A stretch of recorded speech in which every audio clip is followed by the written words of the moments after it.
BBCनि दैदेनगिरि बिथांमोन, बाहाय नुजाफैनाय साफ्रोमबो आंनि बिदा फंबाय बिब' बिनानाव बिथांमोन, आलासि बिथांमोन. I'm so glad to be here again this year also.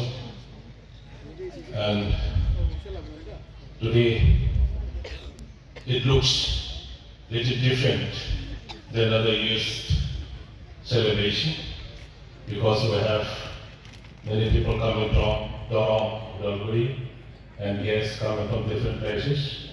I met so many guests coming from Mizoram, West Bengal, and maybe from other places also.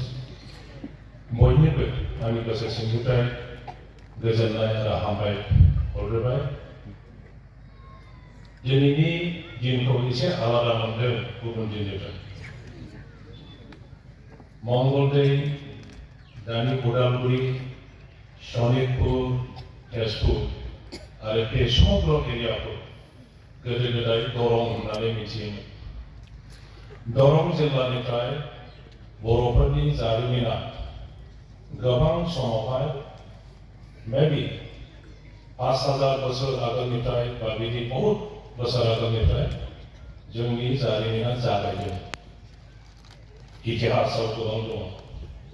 बे सावगारिखौ दिनै नुनो मोनदों. खाम, सिफुं, जथा, सेरजा दामनानै गावनि सुरजों जों बर'नि सुरजोंनो आफा इसोरखौ जिसु ख्रिस्टिखौ बाख्नायनाय आरज गाबनाय बेयो बिराद गिदिर मेसेज, बिराद गिदिर बाथ्रा. आं बेखौ दिनै बुंनानै बरनायनो रोंनाय नङा. आं बिथांमोननो गासैनोबो हामबाय होयो बे रोखोम आगोलनायनि थाखाय. नैथियाव आं बुंनो लुबैदों जे जोङो बिदा फंबाय बिब' बिनानाव बेवहाय ज' लोगो मोनलायदों. बेबायदि लोगो मोनलायनाय गावजों गाव नुलायलायनाया सामाजिक माबा मोनसे प्रग्रामजों सम्भब जाया. माबा मोनसे राजनैतिक प्रग्रामजों बियो सम्भब जाया. जोंनि बे मेला बाजार बिदिजों सम्भब जाया. इसोरनि मायाया आलादा. दिनै इसोरखौ बाख्नायनायनि बे सानाव गावनि खामानि, गावनि न'खरनि समग्र खामानिफोरखौ दसे दोनथ'नानै बयबो बेहाय ज' जाफैनाया बियो इसोरनिनो लुबैनाय. आरो बेखौ नोंथांमोनहा दिनै खालायदों. इसोरा नोंथांमोनखौ बयखौबो मोनगोन. आङो बेखिनि खालामनायनि थाखाय नोंथांमोनखौ गोसो सिंनिफ्राय आरोबाव हामबाय होयो. आं मोनसे खोथा नोंथांमोननि सिगाङाव बुङाब्ला आद्रा जागोन खोमा सानदों.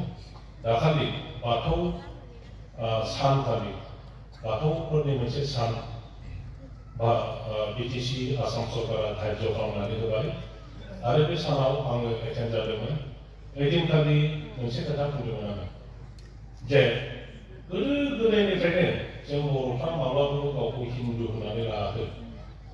जोंनि हिन्दु नङा, जोङो बाथौआरिसो होननानै जुग जुग कृष्ण जेब्ला जन्म जादोंमोन, जिसु ख्रिस्ट जन्म जानायनि हाजार हाजार बोसोर आगोलनिफ्रायनो जोंनि मानसिया गावखौ हिन्दु होननानै लाबोदों. आरो बेजोंनो जुजियै फैनानै 1500 शताब्दी, 1600 शताब्दी, 1700 शताब्दी, 1800 शताब्दी, 1900 शताब्दीसिम 500 years जोङो जबरदस्त स्ट्रागल खालामनांगौ. खावमा खावसे जोंनि बर' मानसिफ्रा हारसा जानांगोन, हिन्दु धोरोम लानांगोन, गावनि रावखौ गारदों, गावनि गाननायखौ गारदों, गावनि दामनाय देनाय मोसानाय खननाय गासैबो गारजोबनानै गुबुननिखौ लानांगोन. आरो बेनि थाखाय जोंनि जनसंख्याया दिनै जों जि नुदों बेयावल' थागोन. दा बेफोरखौ बुंनानै आं बुंदोंमोन फैयै फैयै दिनै नैबे समावहाय भारत सरकारा बाथौखौ मोनसे हिन्दुनिनो मोनसे सेक्ट जेरै जैन, सिख, बुद्धिस्ट बे रोखोम मोनसे मानिबाय. आरो दानि सेन्सासआव ख्रिस्टियानफ्रा जेरैहाय ख्रिस्टियान लिरनानै लानो अधिकार दं, हिन्दुफ्रा जेरै हिन्दु लिरनानै लायो, जोंबो हिन्दु लिरनानै लानांगौमोन. बौद्धिस्टफ्रा जेरै बौद्धिस्ट लिरो एबारनिफ्राय बाथौआरिफ्रा बाथौ लिरनो हासिगोन होननानै भारत सरकारा दा गनायथि होबाय। ओंखायनो जोंनि मानसिफ्रा एबार सेन्सासआव बयबो बाथौ खलुमाव लिरनानै लानो हासिगोन आरो बयबो लिरनानै लानांगौ होननानै आङो बुंदोंमोन।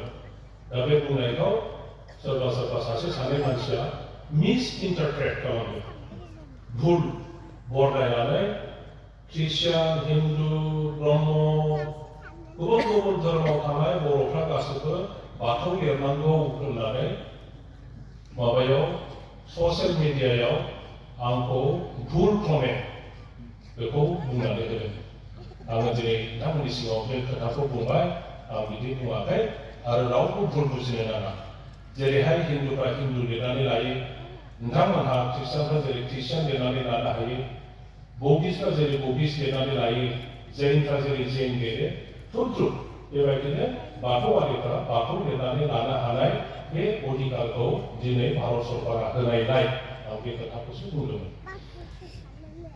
जायखिजाया दिनै नोंथांमोनजों थुक्राझाराव जेब्लाबो बोसोराव फैबाय थायो, फैगौ बोसोराव बेवहाय आरोबाव सेन्टिनारि 100 बोसोर जाबाय नैबे मिसना, आरो बे मिसनजों जोङो जनमनिफ्रायनो सम्पर्क दङ।